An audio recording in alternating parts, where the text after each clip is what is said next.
মানে এমন অবস্থা, কাপড় চুপড় সব গার সাথে বেঁধে নিছি। বিশ্বাস করবেন না ভাই বোনেরা, আমার মতো হেলদি মানুষ আমি 2 সিঁড়ি পড়ে গেছি। এত বাতাস, ফোনও আমি ধরে রাখতে পারতেছি না। আর এই যে এর এত সাহস, না না তুই ফোনে বসে বসে বসে। এখন যে ঘরে যাব সিঁড়ি নেমে সে সাহস পাচ্ছি না।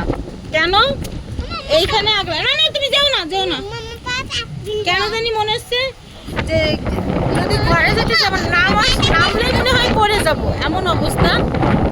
কথা শোনা যাবে কিনা জানি না, কাপড় চোপড় সব বেঁধে বসছি। এইখানে বসে পড়ছি যেভাবে দাঁড়ানো অবস্থায় সেভাবেই বসে ভিডিও করতেছি।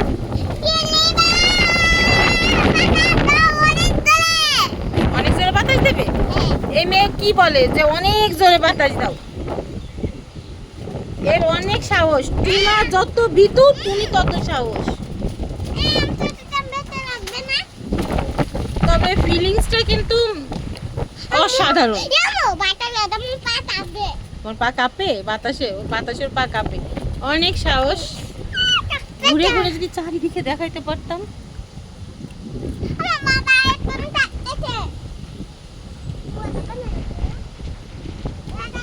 আর এই পেয়াদের মুখে শুধু কথা, মরে যাব আমরা, মরে যাব। আর ওই একটা আসবে আসবে ভয়টা আসতে পারতেছে না।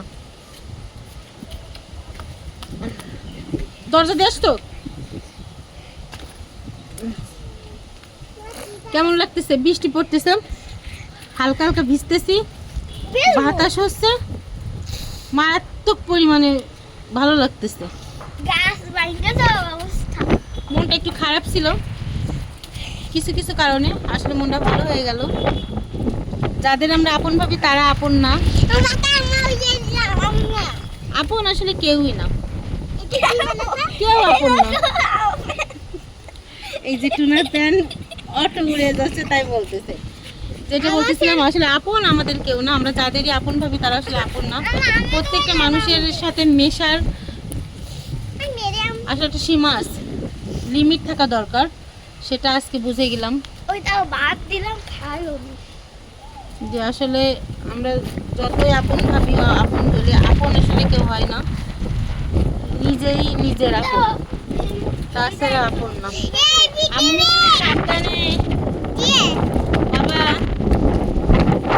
আর এই যে পিসি টুনি, ওর নাকি ঘুম আসতেছে এখন।